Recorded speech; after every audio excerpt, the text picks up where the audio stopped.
Notre espèce s'est autoproclamée Homo sapiens, vénérant en cela la domination de la pensée sur la chair, et au passage, en méprisant notre nature. Je suis allé voir une conférence dansée du paléoanthropologue Pascal Pic. Rencontre inattendue entre les sciences de la vie et l'art de la scène. Chorégraphie où la science retrouve le chemin du corps autour de l'éternelle question « Qui sommes-nous » ?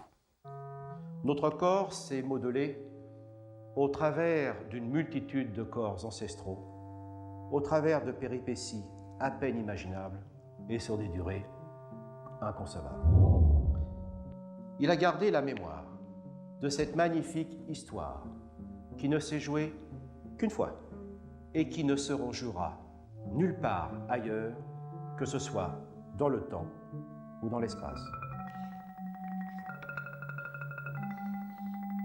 Et c'est cette histoire qui se rejoue dans le développement de chaque enfant, comme si c'était la première fois. Tout le monde a fait la poutre là. Chérie, je t'ai vu passer. Je m'en suis rendu compte en assistant à un cours d'éveil corporel à l'école maternelle de ma fille. En maternelle, on travaille le corps dans sa globalité. Et c'est toujours une préparation à ce que les enfants vont pouvoir développer après de façon plus technique. Mais c'est toujours à partir de phases de découverte et d'exploration, donc ça c'est très intéressant. Regardez, ici la réception du trampoline qui est plus fin, parce qu'aujourd'hui je veux vous obliger à arriver sur vos pieds. D'accord ? On n'arrive plus sur les fesses là, il faut arriver debout. Alors on calcule bien comment on saute sur le trampoline pour arriver ici debout. Un seul saut. Allez. Voilà. Voilà. Vous continuez tout seul ? Mais il est où le point de départ ? Il n'est pas là. Là, le banc, il est pour faire quoi, chérie ? Non, le banc, il n'est pas pour sauter. Ce qu'ils aiment bien, c'est être en l'air. Et en fait, ils ne s'occupent pas tellement de leur réception. Donc là, on les oblige à sauter assez haut et à arriver sur un tapis qui est un petit peu dur pour les obliger à plier les genoux, à apprendre à se réceptionner. Là, il y a le petit James qui ne parvient pas à se mettre debout. Allez, sur le trampoline, James. Il a un problème moteur cérébral, donc il a un développement moteur un peu différent des autres enfants. Il nous arrive de repérer des enfants qui sont particulièrement maladroits ou particulièrement inquiets. Et la plupart du temps, les comportements un petit peu fragiles au niveau moteur, ils sont aussi révélateurs d'autres difficultés. La verticalité à bout de bras oblige à regarder le monde autrement et à penser le corps par rapport au monde. La vie suspendue à bout de bras et cette autre relation à l'espace exige plus d'esprit. Alors, j'ai pas vu, là, je vous regarde les bleus. Allez-y, recommencez. Voilà, Elliot, encore une fois. Une semaine plus tard, je retourne voir l'institutrice. Et là, voilà. Je suis témoin d'une évolution extraordinaire. Tout le monde a réussi dans ce groupe-là. Oui, même James.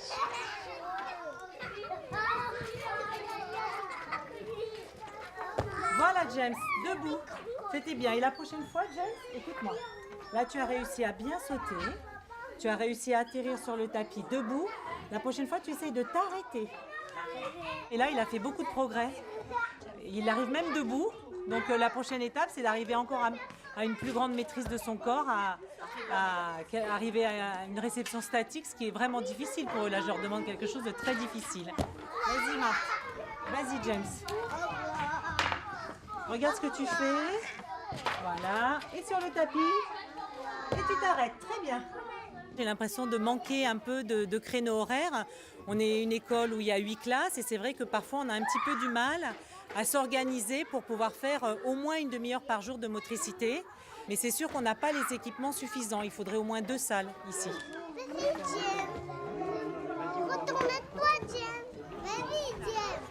Voilà, vas-y. Cette institutrice fait faire les exercices pieds nus, afin de garder le contact avec le sol. Grâce à elle, je réalise l'importance du corps dans la construction de mon enfant.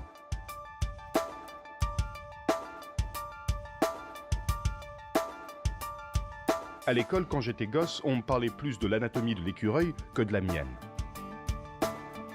Et aujourd'hui, je vais voir mon amie Lucie, prof d'éducation physique, qui improvise une petite réunion avec ses élèves.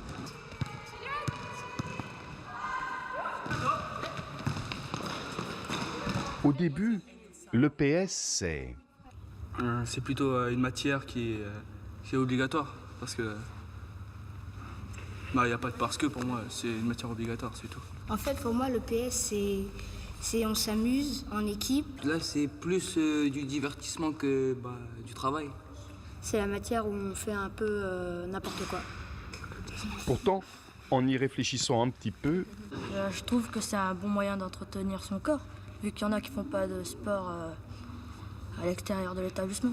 Il y a des gens qui peuvent pas souvent aller par exemple dehors, faire des activités sportives. Alors au moins c'est à l'école qu'on peut se dépenser. On joue en équipe et peut-être qu'en cours, des fois on s'entend pas très bien avec les autres, mais là on est obligé de jouer en équipe. Pour moi, c'est pour découvrir des nouveaux sports qu'on ne peut pas forcément faire tout seul, comme le handball, comme on a les structures qui sont présentes ici. Et comme ça, on découvre comment mieux utiliser notre corps pour ne pas se fatiguer rapidement, en fait. ça valait la peine de les écouter. Là-dessus, mon ami explique pour la première fois le rôle de l'EPS. Comme vous le dites, il y a plein d'activités que vous n'allez faire qu'à l'école. On va utiliser en fait comme support aussi bien le badminton, la danse ou le handball. Et ça, c'est des activités que vous n'allez pas forcément faire à l'extérieur, donc vous allez apprendre les règles à l'école. De cohésion, de groupe, vous êtes obligés de faire ensemble. Vous apprenez des choses sur vous, à mon avis, qu'on devrait exploiter beaucoup plus à côté. Dans quelques années, vous irez courir, vous saurez comment faire pour progresser, pour préparer un semi-marathon, vous saurez comment faire parce que vous l'avez vu notamment à l'école. Si vous n'êtes pas échauffé correctement et que vous vous êtes fait mal aux adducteurs, j'ai envie de dire tant pis pour vous parce qu'à l'école, on a appris à s'échauffer. Et effectivement, c'est une activité une discipline qui est assez peu mise en valeur et qui est dénigrée assez souvent. C'est la seule éducation et la seule activité qu'ils vont avoir dans la semaine, et voire même dans leur jeunesse pour certains. On n'est pas considérés comme des enseignants de seconde zone, mais c'est vrai qu'on est un petit peu à part dans le système éducatif. Quand je vais sur le site des rencontres destinées aux enseignants, j'entends la même chose.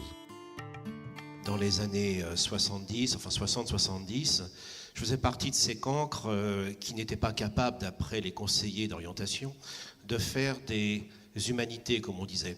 Donc on m'a mis dans un enseignement technique dit moderne. Et là, j'ai rencontré un prof de sport qui m'a dit « ça serait bien que tu sautes en Fosbury Flop ». Arrivé en troisième, on a été champion de France d'athlétisme, et pour me remercier, les profs de lettres et de langue m'ont envoyé en lycée technique. Parce qu'à l'époque, si on était sportif, on était forcément un con, quoi. Et ça reste encore. Et je suis allé aux États-Unis, et là, j'ai vu qu'effectivement, sur les grands campus, on peut faire des études de très haut niveau et faire du sport. Et aux États-Unis, j'ai remarqué qu'effectivement, on pouvait à la fois apprendre la philosophie dans les studios de danse, parce qu'on peut apprendre la philosophie dans les studios de danse, au contact des grands professeurs que j'ai rencontrés de danse, des grands maîtres, où on pouvait l'apprendre au contact des textes classiques ou contemporains écrits par les philosophes. Les Américains n'ont pas de philosophes, n'ont pas la même tradition philosophique que nous avons en Europe, mais ils ont des chorégraphes. On a une spécificité en France assez particulière où on croit que si on fait un métier intellectuel, forcément, on n'agit pas sur le corps. C'est la rentrée scolaire. Et aussi l'heure de choisir une activité physique pour ma fille en dehors de l'école. Peut-être fera-t-elle de la danse classique.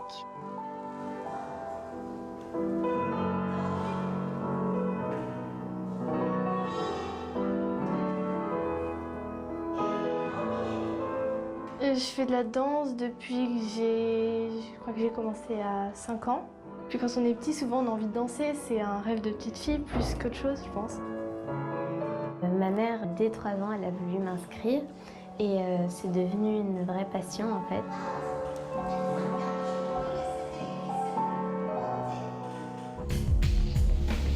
Tous n'ont pas cette chance. Les corps des enfants, s'ils sont délaissés par l'école et par la famille, deviennent à l'adolescence l'objet de revendications fortes. Des corps malmenés, au gré de pulsions violentes et contradictoires, dans la façon excessive de s'alimenter. Trop. Ou pas assez.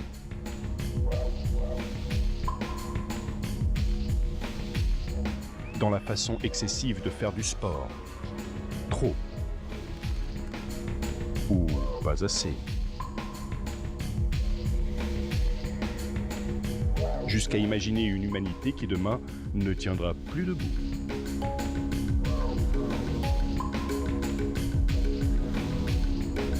S'ajoute aussi une fièvre du marquage corporel, particulièrement frappante depuis le début des années 2000.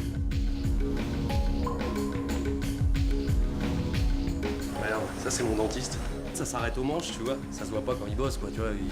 Et du coup, moi je lui ai dit, ouais, tu pourrais pas me faire une petite tête de mort?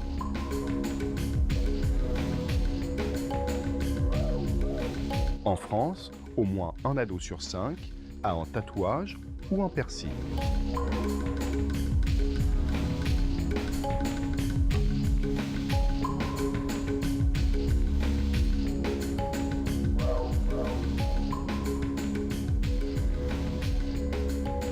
Oh, il n'est pas gracieux.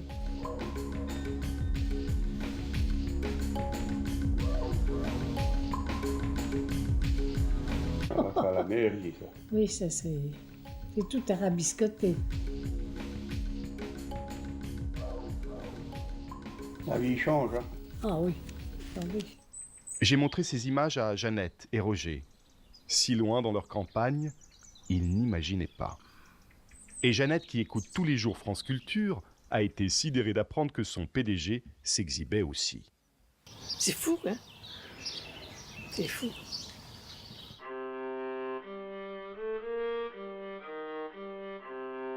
Parallèlement, le corps n'a jamais occupé une telle place dans l'actualité artistique.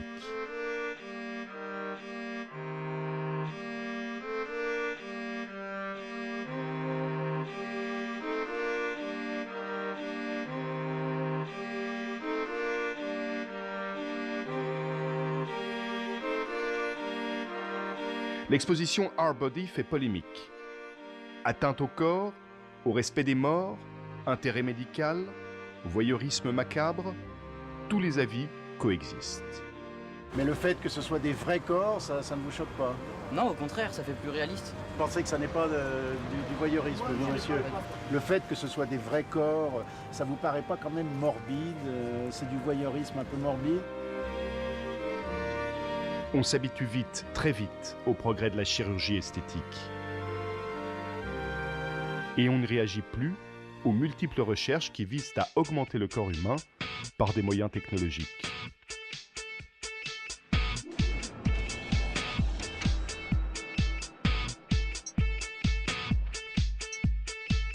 Pas de débat autour des performances qui affirment que le corps est devenu obsolète.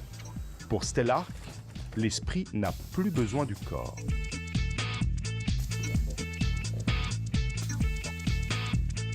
Pour lui, expérimenter les limites du corps, c'est le fait d'avoir à, je dirais, résumer la question du corps à une circulation du sang et point. Il n'y a pas ce supplément d'âme, je dirais. Donc toute autre question, la question du sentiment amoureux, la question de tous ces états d'esprit, tout ça est complètement mis de côté. Et l'intégration du corps dans le champ de la réflexion n'est absolument pas du tout un pari gagné. Et à l'heure actuelle, on assiste plutôt à la séparation réitérée des deux. Stellark est un performeur. Ça veut dire quoi? C'est-à-dire qu'ici, il va mettre ce bras et il va être complètement entravé dans ce bras. Il ne pourra pas le bouger. C'est seulement la structure mécanique du bras qui pourra effectivement lui donner un mouvement. Et en fait, ces capteurs vont produire, lorsque Stellark va bouger, des impulsions électriques qui vont permettre à la machine de bouger. Moi, je comprends pas. Jeannette et Roger ne tiennent pas à en voir plus. Âme sensible, ne pas regarder les 2 minutes suivantes, Stellark n'a peur de rien. Ici, il s'est rajouté une oreille externe à l'intérieur de son bras gauche. C'est inaccoutumé, c'est inhabituel, c'est voire dérangeant, mais ça pose des questions et le but, c'est pas de venir et de simplement sortir choqué, c'est réellement se poser les bonnes questions, savoir pourquoi à un moment donné ça nous dérange. À partir de là, il va y avoir une deuxième étape d'opération qui va se permettre de se faire greffer dans la partie externe du bras, de l'oreille un écouteur qui va permettre en fait au spectateur qui va se connecter sur le site, la galerie en ligne de Stellark, de pouvoir entendre tout ce qu'entend l'artiste. Le chirurgien teste, ça fonctionne. La fabrication des prothèses de plus en plus performantes nous habitue à gommer la limite entre vivant et non-vivant. Les recherches visant à augmenter le corps de l'homme par des moyens technologiques bénéficient d'investissements conséquents de tous les États européens.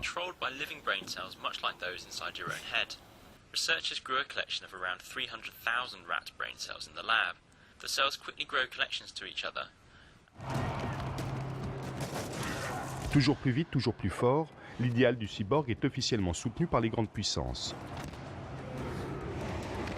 L'homme en compétition avec la machine n'a comme seul recours que de s'augmenter par des moyens technologiques. Dans cette virtualité, la mort est bien sûr niée. Ces corps-là peuvent être détruits comme on efface une image, sans l'odeur de la mort, sans émotion, sans responsabilité.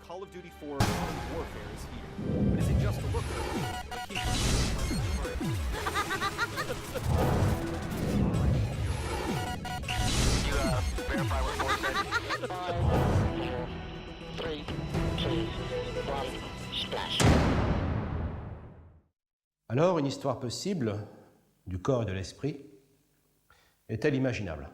Certainement, mais à une condition, de prendre du recul et d'embrasser les durées d'avant tous les hommes et toutes leurs histoires.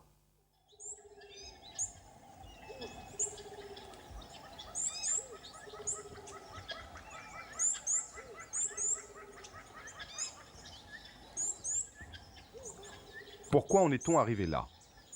À ce corps jetable, transformable, virtualisé?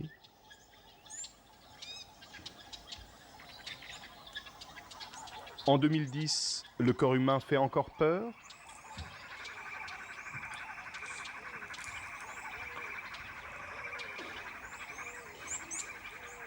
Est-ce un rejet de notre animalité?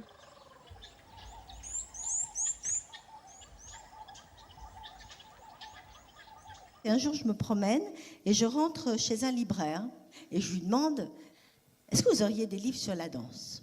Il me regarde, l'air amusé, il me dit « Non, mais j'ai pas mal de livres contre la danse. » Ce bouquin s'appelait, je crois, « Traité contre la danse et les mauvaises chansons », écrit par un ecclésiastique à la fin du 19e et qui reprenait des citations qui remontaient au XIVe siècle.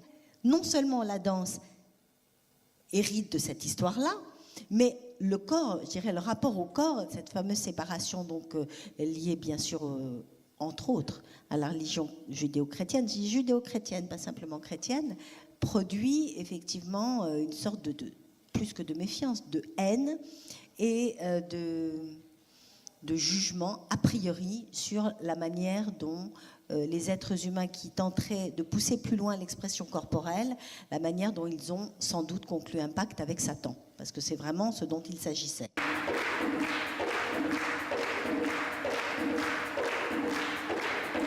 Une des raisons qui faisait que vraisemblablement les danseurs étaient idiots, ou en tout cas sans doute dans un état de déséquilibre ou de dérèglement mental, c'est que la danse, contrairement à tout acte physique sensé, la danse était un exercice dans l'espace qui consistait à partir d'un point A et revenir à un point A. Donc preuve de l'absurdité absolue de cette pratique, signe que Lucifer était quelque part derrière, puisque vraisemblablement les danseurs se mordaient la queue comme Lucifer se mordait la queue. Ce traité contre la danse m'intéresse. Karine Saporta propose de me le prêter. Je vais la rencontrer lors d'une répétition. Si on regarde du côté des pères de l'Église, le fait qu'ils se soient toujours élevé avec beaucoup de véhémence, beaucoup de force contre la relation entre les corps à travers la danse, signifie quand même qu'il y a quelque chose qui s'est instauré comme une sorte de marque d'élégance en France, à se tenir éloigné du corps qui, d'une certaine manière, produit de la saleté. De l'élégance à la morale castratrice, il n'y avait qu'un pas. En Europe, ce mépris du corps est allé jusqu'à la mutilation des castrats. Si par exemple Farinelli est castré avant la puberté, c'était pour avoir quoi? Non pas une voix de femme, non pas pour être un travesti, mais parce qu'il voulait avoir la voix de l'ange qui était la voix sexuée. D'avoir un impact non, entre guillemets, corrompu par tout ce qu'on pouvait avoir dans l'énormité de l'époque, qui était la sexualité. Le docteur Jean Abitbol, phoniatre, parle de l'histoire de la voix comme d'une odyssée. Le fait que la danse en soi a eu le même sortilège que le ventriloque, qui était considéré comme un sorcier, c'est parce que dans la danse, l'un des éléments fondamentaux, c'est la sensualité, le plaisir, la sexualité.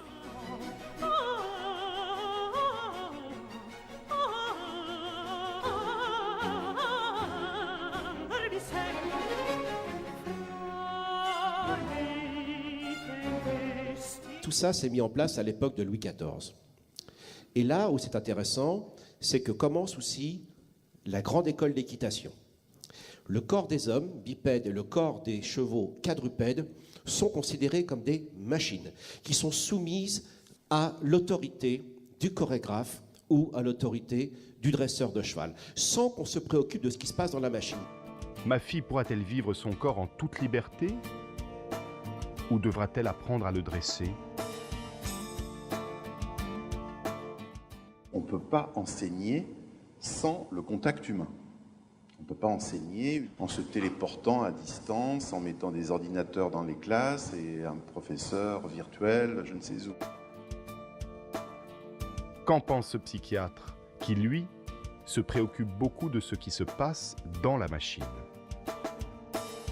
Xavier Pomereau dirige l'unité médico-psychologique de l'adolescence au CHU de Bordeaux. J'y vais.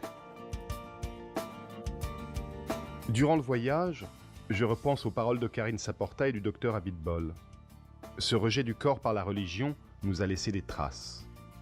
Aujourd'hui à l'école, est-il normal que l'éducation sexuelle soit laissée aux infirmières?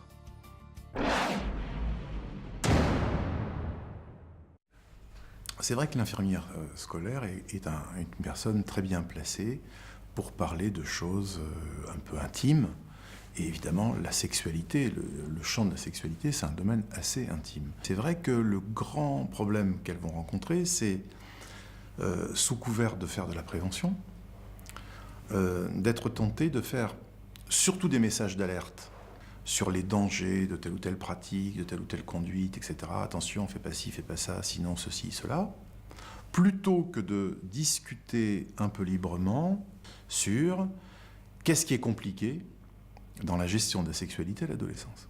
On gagnerait énormément en tant qu'adulte en charge d'adolescents, d'une manière générale, qu'on soit parents, profs et autres, on gagnerait à favoriser des moments de rencontre, d'échange, autour d'eux, par exemple, qu'est-ce que c'est que l'amour?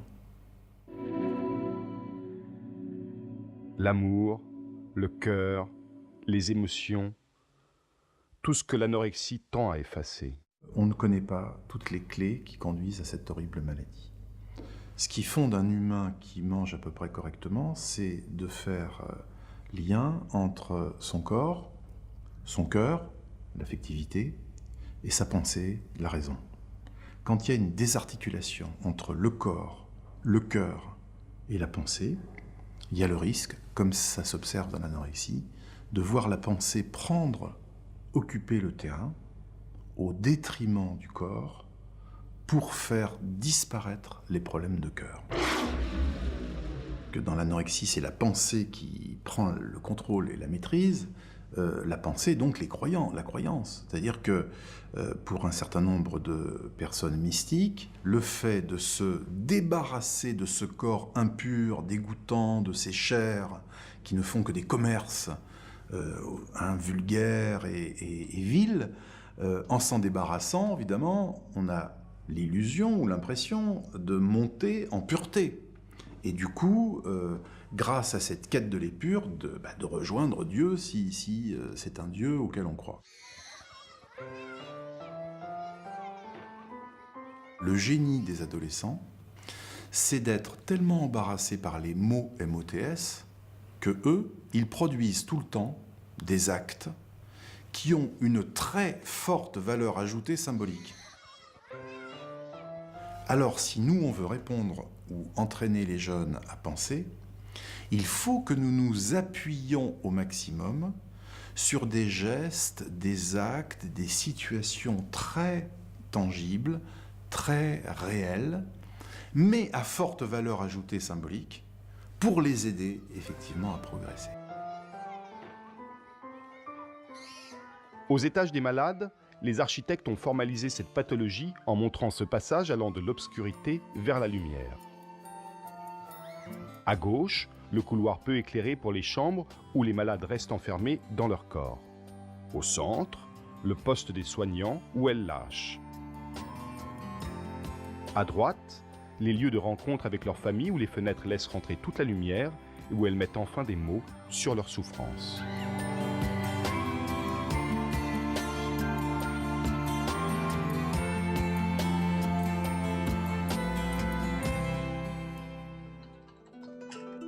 De retour à Paris, je cherche le point de vue d'autres cultures et je découvre un centre de Qigong qui accueille des enfants. Peut-être ma fille fera-t-elle du Qigong ?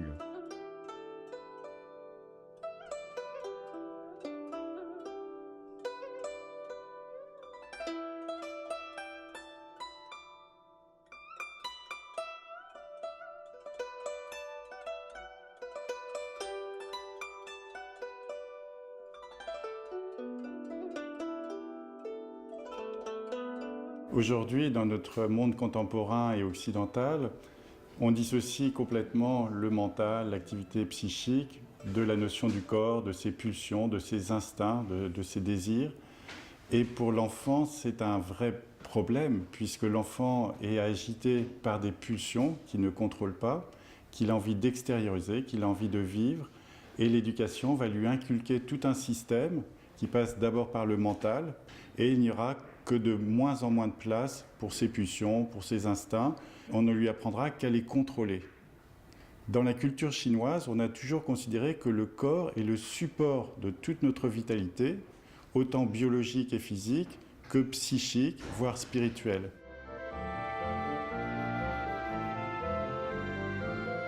En quittant le centre, je suis frappé par la quantité de jeunes gens couverts de piercings et de tatouages.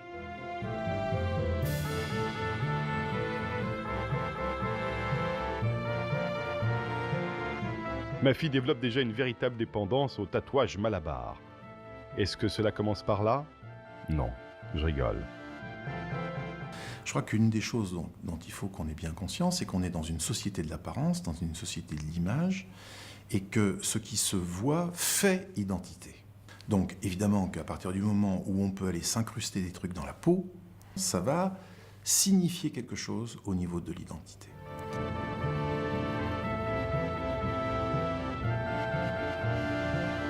Pour comprendre ce besoin de s'écrire sur la peau, je vais à Saint-Germain-en-Laye pour rencontrer Furax.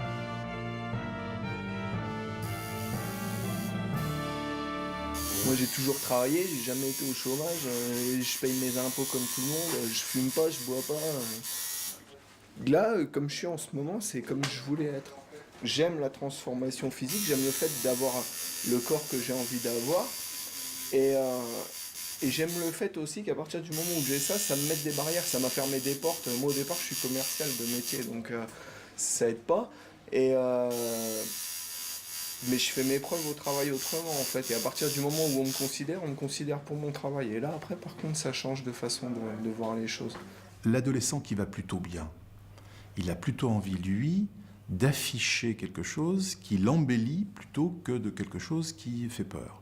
Donc là, ça sera 85% des ados qui vont avoir envie d'avoir un petit piercing au museau, d'avoir un petit coquelicot sur l'épaule ou un petit dauphin sur la hanche. Vous voyez, des choses qui vraiment ne sont pas là pour faire peur au regard de l'autre. J'ai fait tatouer le nom de mon chat. Le jour où elle sera plus là, j'aurai toujours une trace d'elle sur moi, quoi.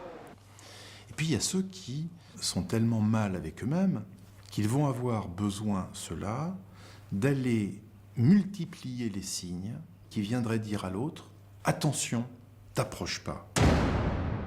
Pour Furax, ce n'est ni l'un ni l'autre. Pour moi, ça exprime un rituel, en fait. Si vous voulez, ça, c'est mon passage aux 30 ans, en fait. C'est mon cadeau des 30 ans. C'est incontestable que le piercing et le tatouage, et leur engouement chez nos jeunes occidentaux, a à voir avec la quête de rituels. Et chaque changement, chaque fait marquant, je les exprime par des modifications corporelles, en fait. Et c'est un nouveau moi, en fait, à chaque fois. Depuis la nuit des temps, on s'emploie à parer le corps pour, effectivement, le doter de forces supérieures, pour ne pas qu'on le confonde avec la nature, pour qu'on montre bien que la main de l'homme est passée par là et qu'elle est capable de mobiliser des choses. Et en même temps, comme on n'a pas encore accès à des supports extérieurs pour écrire son histoire, ou celle de sa tribu, ou celle de ses proches, on écrit sur soi des pans entiers de l'histoire du groupe. Étant donné qu'on est dans une société qui a plus de rites et plus d'institutions vraiment de changement de cap et de passages, différents passages en fait de l'évolution humaine,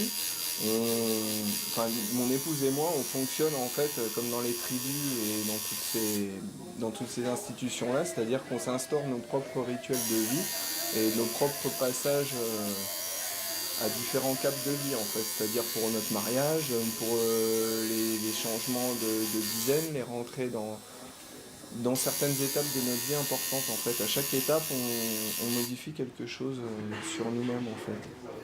Eh bien moi, ce que je crois, c'est que dans une société qui perd ses valeurs, dans une société où on ne sait plus qui fait quoi et qui est qui, où le flou peut exister pour un certain nombre d'adolescents, il y a une sorte de retour à l'homme premier.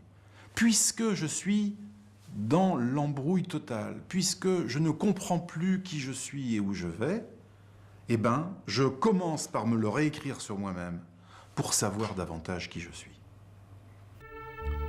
Le corps se pare des effets de l'âme, par les coiffures, les parures, les habits, les tatouages, pour les vivants comme pour les morts.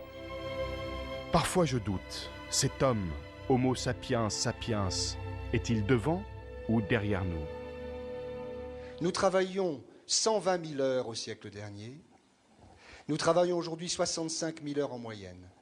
Nous passons 7 années devant une télévision. 7 années où nous perdons à chaque instant notre saveur des choses, l'exercice de nos 5 sens.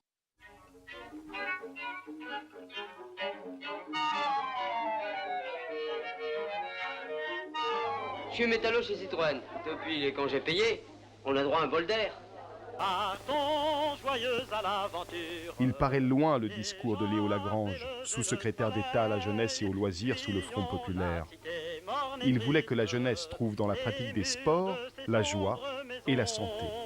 Partons ce qu'il faut à la giste. Le rêve du Front populaire peut faire sourire, mais pour ma fille, je préfère ce rêve-là à ceux que lui proposent les médias.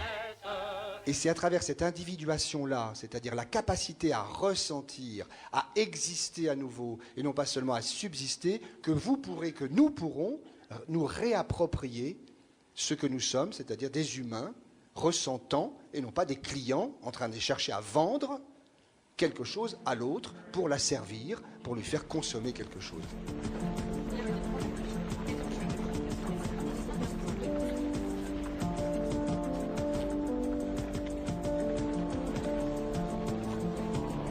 C'est à quoi sera arrivée notre société d'un siècle seulement du capitalisme pulsionnel de la consommation. Ça n'a qu'un siècle. Ça n'a qu'un siècle.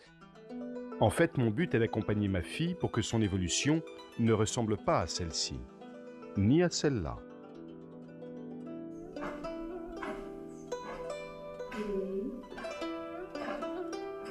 Aujourd'hui, on a trop d'informations. Il y a trop de choses qui arrivent, de sons, de coups de téléphone, d'images, de toutes sortes. Cet afflux d'informations fait que notre système digestif est en permanence en train de digérer, en train d'essayer de comprendre les choses, qu'est-ce qui est utile, qu'est-ce qui n'est pas utile, qu'est-ce qui est bon à garder, qu'est-ce qu'il faut éliminer. Et beaucoup de notre activité et de notre énergie passe dans cette digestion des choses. Et donc notre rate est très très sollicitée et elle se fatigue beaucoup. Et ça coupe cet axe qui rejoint donc notre fond, notre tantien, comme disent les Chinois. Si cette digestion est difficile pour l'adulte, elle l'est encore plus pour l'enfant. Pour l'enfant, c'est un conflit qu'il va être obligé de gérer par des mouvements de colère, donc d'extériorisation beaucoup trop intense, excessive, et des moments de retrait, de repli sur soi, de renfermement, où il va retrouver un intérieur encombré dont il ne sait que faire.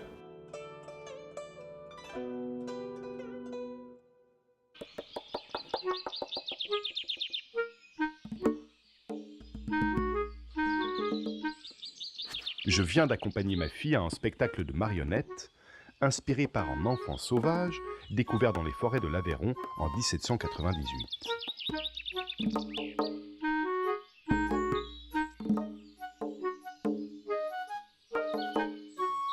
Le plus important dans l'intelligence, c'est pas l'outil, parce qu'on a toujours réduit l'intelligence par l'usage d'outils. Non.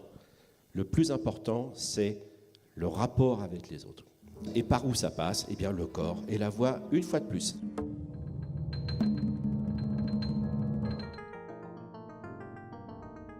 L'aventure de cet enfant sauvage montrait justement notre difficulté à évoluer si nous sommes coupés de relations avec nos semblables. La retraite à 55 ans et les programmes de certaines télévisions, merci pour Alzheimer.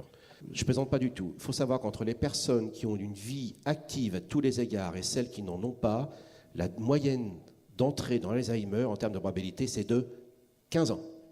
C'est-à-dire que nous sommes faits pour être stimulés toute la vie. Sans aucun stimulant environnemental, vous n'avez rien qui va se manifester alors que, par notre évolution, nous pouvions le faire. Oui, nous pouvons le faire, mais pas n'importe comment, et pas à n'importe quel prix. Comme le prétendent toutes ces approches virtuelles du corps. Et ce sont les technologies numériques qui nous ramènent ce corps en premier plan, qui nous ramènent le sens de l'humanité au premier plan, parce que c'est une autre manière de nous faire comprendre que ce corps qu'on a commencé à oublier, ce corps de l'autre avec lequel nous avons des difficultés, si on aborde l'autre par ces outils que sont ces outils numériques, pourquoi pas un acteur, un robot peut nous ramener l'intérêt de ce qu'est le vivant. Nos mains seront-elles demain remplacées par celles d'un robot ? Je saisis le danger du dénigrement des métiers manuels, d'une médecine trop technique et de doigts qui ne savent rien faire d'autre que pianoter sur des machines. Le toucher, je trouve on s'en sert pas beaucoup, donc je pense pas que ce soit très important.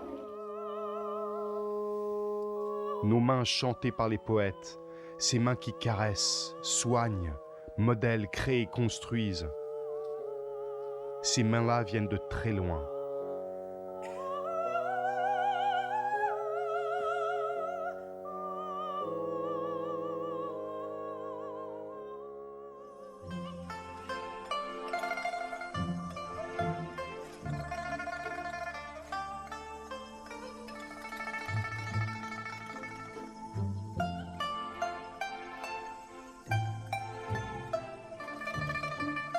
Je me promets d'apprendre à ma fille le poème de Théophile Gautier.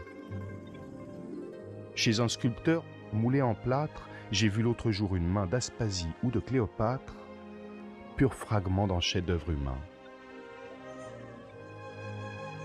Alors elle apprendra peut-être le corps à travers la sculpture, avec mon vieil ami Dufaux, qui fut le plus proche collaborateur de César. Quand tu auras accroché ta colonne vertébrale derrière. Sitôt seul avec l'avatar de Stellark, je lui pose quelques questions. Is my body sacred? Suppose I say yes. L'avatar ne semble pas comprendre mes autres questions. I don't think I have a tits. I have a few. Devant des réponses aussi peu convaincantes, je reste perplexe. Cet avatar ne me touche pas plus que les conférenciers cachés derrière leur PowerPoint. Vous avez des gens maintenant qui sont dans les colloques internationaux, ils font des conférences, ils lisent leur PowerPoint, ils ne bougent plus. Vous n'avez plus de corps, vous n'avez plus de voix. Donc vous assistez à une visioconférence. Vous n'avez plus la personne sur la scène qui essaye de vous capter par la voix et les mouvements du corps. Donc, consigne, vous êtes par 3. Il me faut 2 arbitres sans maillot. Fatim. À partir du moment que notre voix n'est pas entendue, écoutée par notre public. Bien. Hé. Oh! On se calme maintenant. Parler devient de plus en plus difficile dans un environnement sonore saturé. On a conscience du fait qu'il faut économiser notre voix, que notre corps, notre posture est déterminante. Seulement, on ne nous donne jamais les outils ou les façons dont on peut l'économiser, comment on fait pour économiser notre voix, pour pas forcer. On nous dit qu'il ne faut pas, mais on ne nous dit jamais comment faire. Et voici Lucie et Lucien qui marchent dans la savane. Cela se passe il y a 3 500 000 ans. 2 petits cartilages recouverts d'une peau nacrée au fond de la gorge. Ce petit détail permet la parole et fait la différence entre l'homme et le chimpanzé. Et... allez-y. Et... ça, c'est des cordes vocales filmées à 5200 images à la seconde. Si ici, il y a n'importe quel grain de riz qui fait, tenez-vous bien, 1/10 de millimètre, c'est exactement comme l'archer sur le violon. Les gens qui font des arts martiaux, quand ils crient, ils n'ont jamais de problème de polype des cordes vocales. Un enfant avant la puberté n'a jamais d'hémorragie des cordes vocales. Pourquoi ? Il va crier d'une façon harmonieuse entre son corps, sa respiration et ses cordes vocales. On a 2 cordes vocales. Quand on respire, elles se collent. Elles se séparent. Quand on parle, elles se collent. Eh bien, à ce niveau-là, c'est très simple. La vibration que vous venez d'entendre, qu'est-ce qu'elle va engendrer ? Une énergie monstrueuse dans le sens médical du terme, dans lequel vous allez faire passer votre émotion et votre sincérité. Quelle émotion et quelle sincérité dans cette société qui diffuse toutes sortes de messages et modèles contradictoires. D'un côté, des corps dénudés, de plus en plus jeunes, avec une érotisation accentuée. Des machines bien rodées que sont les sportifs de haut niveau, devenus des supports publicitaires. De l'autre, des affaires relayées par la presse qui témoignent d'une suspicion pour tout ce qui concerne le corps. Jeune papa qui était séparé de sa femme et il vous désirait avoir la garde de sa petite fille ou son petit garçon, qu'importe. Et là, on lui met une assistante sociale sur le dos pour voir s'il s'en sort bien chez lui avec son enfant. Donc il lui change sa couche, etc. Et ils font tout ce que font les papas et les mamans, et moi c'est ce que je faisais. Il a changé la couche, il lui fait un petit bisou sur le nombril. Et bien on lui retirait la garde de l'enfant. On en est arrivé là.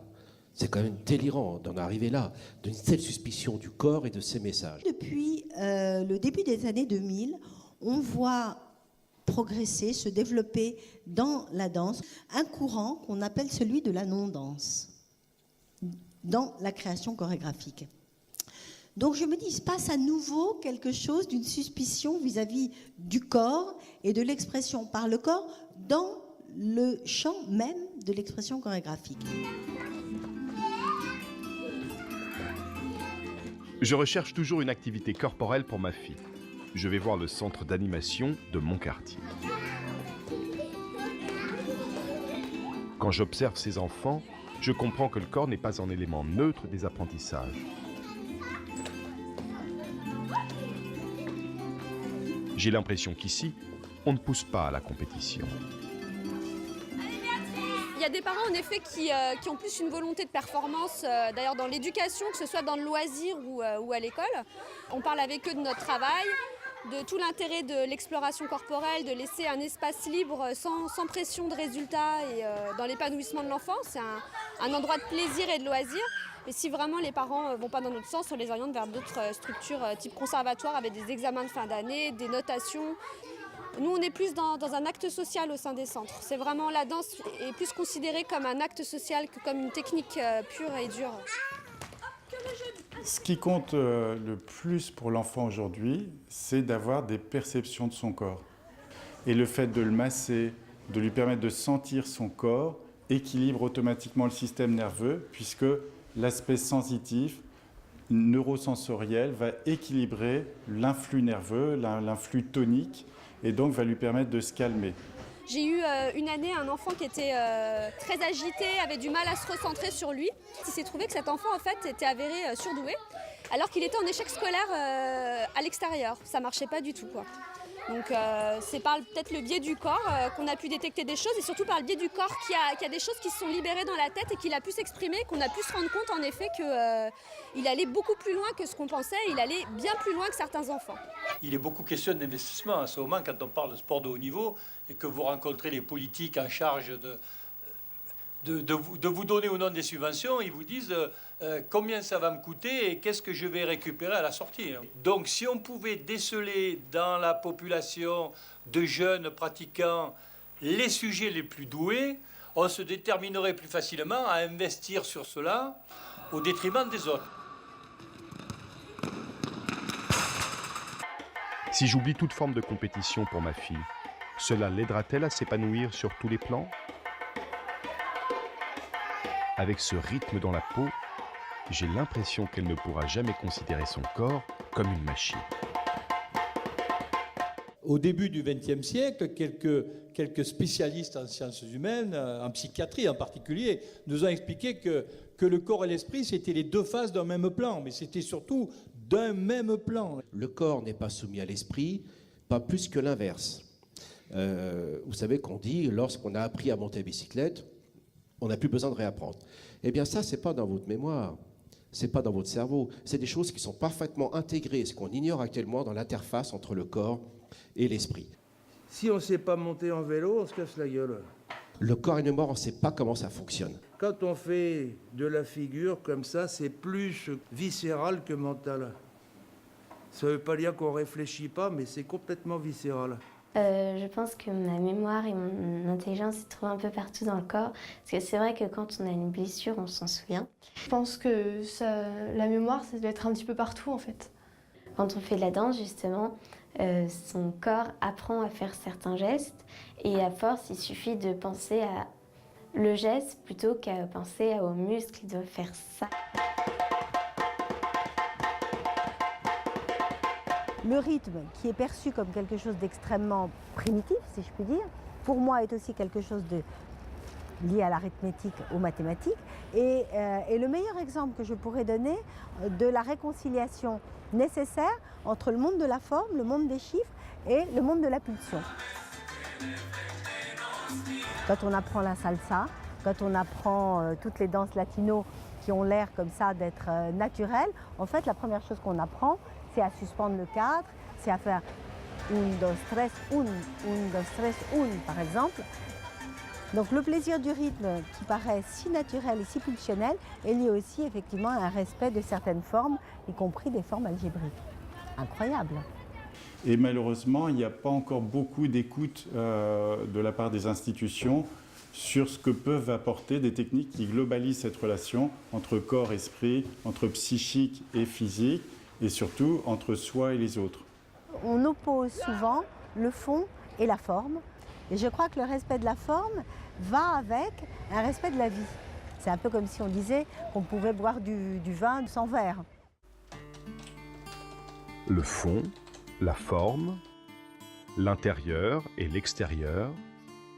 Je comprends que ce sont d'autres manières de dire l'éternelle confrontation entre masculin et féminin. Les filles, elles ont toujours des questionnements entre l'intérieur et l'extérieur. Les hommes, au sens masculin du terme, ne l'ont pas. Eux, ils sont davantage dans une mobilisation de leur corps vers l'extérieur et seulement vers l'extérieur.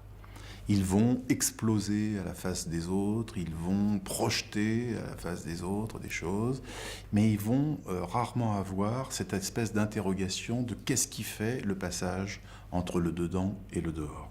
Sauf quand ils saignent, et l'homme au masculin ne saigne que quand il est blessé ou malade, à la différence de la fille.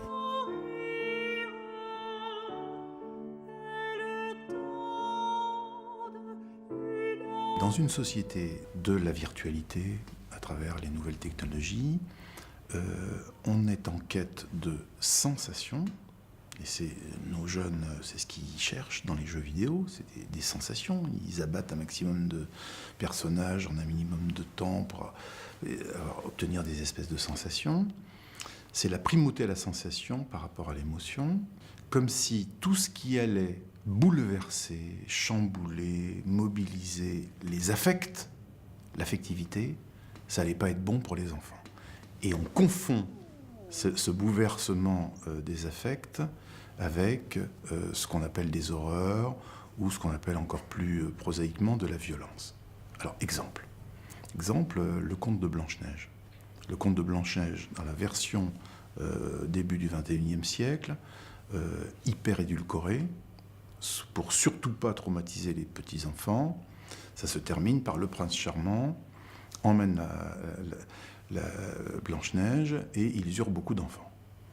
Et tout le monde reste le bec dans l'eau. Les enfants à qui vous racontez cette histoire, ils se disent, mais enfin quand même, par 3 fois, la marâtre a essayé de l'assassiner. C'est 3 tentatives d'assassinat. Et non, on n'en parle plus ensuite, tout est bien qui finit bien. Ça va pas du tout. La véritable fin de Blanche-Neige, telle qu'il faudrait la raconter aux jeunes gens, c'est... Et les nains, on les avait oubliés ceux-là, s'emparèrent de la marâtre, ils lui chaussèrent aux pieds des brodequins portés au fer rouge, et la marâtre dansa jusqu'à ce que mort s'en suive. Et là, les petits-enfants à qui vous racontez ça, smile, et ils font un bon dodo ensuite. Parce que la vie est violente, la vie n'est pas un long fleuve tranquille, la mort fait partie de la vie, mais c'est une grande violence. Alors, si nous désirons que la solitude d'Homo sapiens sapiens ne soit pas une tragédie, mais une comédie amoureuse de la vie, dansons avec l'évolution. Téléportation.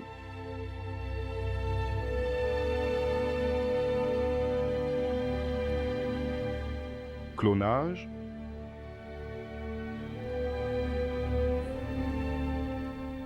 Manipulation génétique. Robotisation. Biométrie. Face à toutes ces révolutions génétiques et technologiques, quelle évolution je choisis pour mon enfant ?